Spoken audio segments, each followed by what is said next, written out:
ꯂꯥꯛꯏꯕ ꯅꯨꯃꯤꯠ ꯀꯨꯟꯊ꯭ꯔꯥꯅꯤꯁꯦꯀꯣ ꯉꯁꯤꯗꯒꯤ ꯁꯨꯝ ꯊꯥꯔꯒ ꯅꯨꯃꯤꯠ ꯀꯨꯟꯊ꯭ꯔꯥꯅꯤꯁꯦ ꯑꯩꯅ ꯈꯜꯂꯤꯕ ꯄꯣꯠꯁꯦ ꯍꯥꯏꯗꯤ ꯊꯨꯡꯒꯗ꯭ꯔꯥ ꯊꯨꯡꯉꯣꯏꯗ꯭ꯔꯥ ꯍꯥꯏꯕꯒꯤ ꯄ꯭ꯔꯤꯗꯤꯛꯁꯟꯁ ꯇꯦꯔꯣꯒꯤ ꯃꯇꯦꯡꯅ ꯍꯥꯏꯐꯦꯠ ꯌꯦꯡꯁꯦꯀꯣ ꯇꯦꯔꯣ ꯀꯥꯔꯗ ꯇꯧꯔꯒ ꯁꯤꯖꯤꯟꯅꯔ ꯌꯦꯡꯁꯦꯀꯣ ꯒ꯭ꯔꯨꯞ 1 ꯒ꯭ꯔꯨꯞ 2 ꯑꯣꯏꯅ ꯈꯥꯏꯗꯣꯛꯑꯦꯀꯣ ꯍꯥꯏꯗꯤ ꯑꯦꯃꯦꯊꯤꯁ ꯑꯃ ꯂꯩꯔꯦ ꯑꯗꯨꯒ ꯔꯣꯁ ꯀ꯭ꯋꯥꯔꯠꯁ ꯑꯃ ꯂꯩꯀꯣ ꯑꯦꯃꯦꯊꯤꯁ ꯀꯟꯁꯤꯗꯔ ꯅꯠꯇ꯭ꯔꯒ ꯔꯣꯁ ꯀ꯭ꯋꯥꯔꯠ ꯀꯟꯁꯤꯗꯔ ꯑꯃ ꯈꯜꯂꯁꯦꯀꯣ ꯑꯗꯨꯒ ꯍꯥꯏꯗꯤ ꯀꯃꯤꯡ 30 ꯗꯦꯖꯁꯦ ꯑꯩꯅ ꯈꯜꯂꯤꯕ ꯄꯣꯠꯁꯦ ꯋꯤꯁꯁꯦ ꯐꯨꯜꯐꯤꯜ ꯑꯣꯏꯒꯗ꯭ꯔꯥ ꯅꯠꯇ꯭ꯔꯒ ꯑꯣꯏꯔꯣꯏꯗ꯭ꯔꯥ ꯀꯌꯥꯝ ꯀꯨꯏꯅ ꯆꯪꯒꯗꯒꯦ ꯍꯥꯏꯕꯗꯨ ꯑꯗꯨꯃꯥꯏꯅ ꯇꯧꯔꯒ ꯌꯦꯡꯃꯤꯟꯅꯔꯁꯦꯀꯣ ꯑꯍꯥꯟꯕ ꯑꯦꯃꯦꯊꯤꯁ ꯈꯟꯕꯉꯩ ꯌꯦꯡꯉꯁꯦꯀꯣ ꯍꯥꯏꯗꯤ ꯁꯣꯔꯠ ꯔꯤꯗꯤꯡꯅꯤ ꯌꯥꯝ ꯀꯥ ꯍꯦꯟꯅꯗꯤ ꯃꯇꯝ ꯂꯧꯔꯣꯏꯁꯦꯀꯣ ꯑꯇꯦꯟꯕ मिनट मरी मंगा लोशन याब रीडिंग को अहम की एमेथिस खनबंगई 30 डेज है कमिंग 30 डेज से अना खलीसे निंब थुंगनी और थुंगोई नत्र कमाई तौगदगे हैबदो अदुगी गाइड को इसादना करी सेमदोप यागे खोदके हाइबना चिंग अदुंबा मयामदुनी को सिदा अखोइना इचम चंबा हाइदि सिंपल प्रोटेक्शन को जनरल को सिदा लाइसे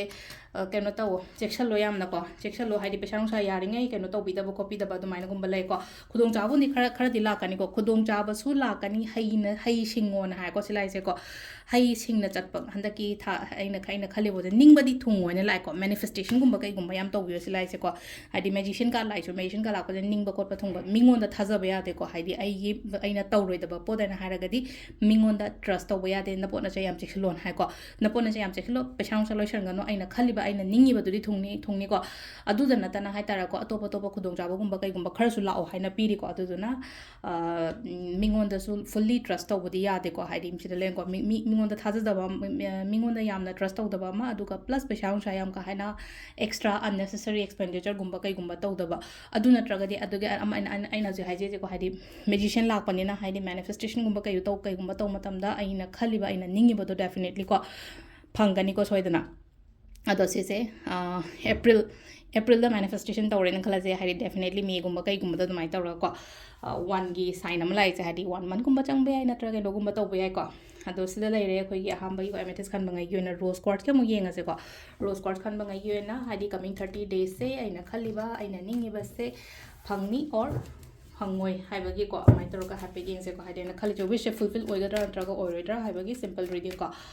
अदो सिदगी को अइना लोथोक्तोइसे कार्ड से खर लोथोक्चरगेको कार्ड अहुम लोथोक्पोसु यावै मंगा लोथोक्पोसु यावै तरी लोथोक्पोसु यावै डिपेंड्स लाइव कार्ड सुंदुगी मतुंगिना को हाइदि अमदा लोथोक्ते यादि अनिदा लोथोक्ते यादि हाइना लेतेको तो सिदा लैरेको कईनो यामना खल्लगदि लैरेको थबक्ति अमतदि पाइखतबा अंक अदुगा हाइदि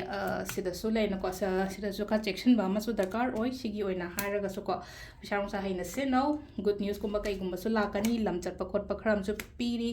डेफिनेटली सिदा माइ पाकपा खोटपा अदुमाइनदि लाइको सिलाइसेको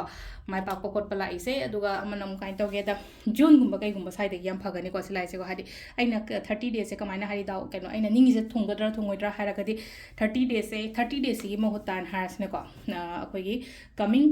जून गुम्बा कईगुम्बा साइदा हाइतरगो अदुमाइ तौरगा लाइको सिदा खरा अमददि लैनको हाइदि थबक पाइखटपा ग्रोथ गुम्बा मचा दि लाकनेबा अदुगो पूरा पूरी अमखक लैनको अइना यामना मेजर ओइबा मखलेन हारगदि बाय जून गुम्बा कईगुम्बा हाइना तौर अदुमाइ तौर लाइको सिदासु तौगदबा तौरोइदबा खरा लैरिको तौगदबा तौर हाइदि यामना चेक्सनबा नपोना चेक्सनबा खोचनबा मिंगोंदा याम का हाइना फुल्ली ट्रस्ट लोइना शेयर तौथोकनो मिंगोंदा यारिङे हाइतारेको अइगी अचित अकोम करी करा सुगुम्बा मयामसे हाइतारेको फना थाजबा मी ओइसनो हाइदि केमता वरी वताई केमता शेयर तौगनो अदुगा मीनगा कैनोमा लौगे खोदके हाइबा मतमसु हाइदि पीगनो हम सेंगना हारकंदा मीहिंना हाइदि पुरगा चेनगिने मैम सेंगना पुरा चेनगि बारगदि लौथोकिबो ओइनो बदंगदि लौथोक चाथोकपा गाता ओइनो ओइबई टाइप तौदो अदो पोड अमदा खरा अमदना खल्लगा लैको हाइदि खल्लगा लैरे पोतसे हाइदि तौ पैसा नुसा फजना इन्वेस्टमेंट ओइरो करी ओइरो को मफम चाना सिनबिबा अदुगा अइना चटके तौगे हाइना खनबा थबक लैरगदि अदुदि पांथोपियोको अदुसे लैरेको हाइदि कमिंग 30 डेज की विश से फुलफिल ओइगदरा नत्रको ओइरोदरा हाइबगी जनरल रीडिंग अमा म्यांगी दमक्ता थैंक यू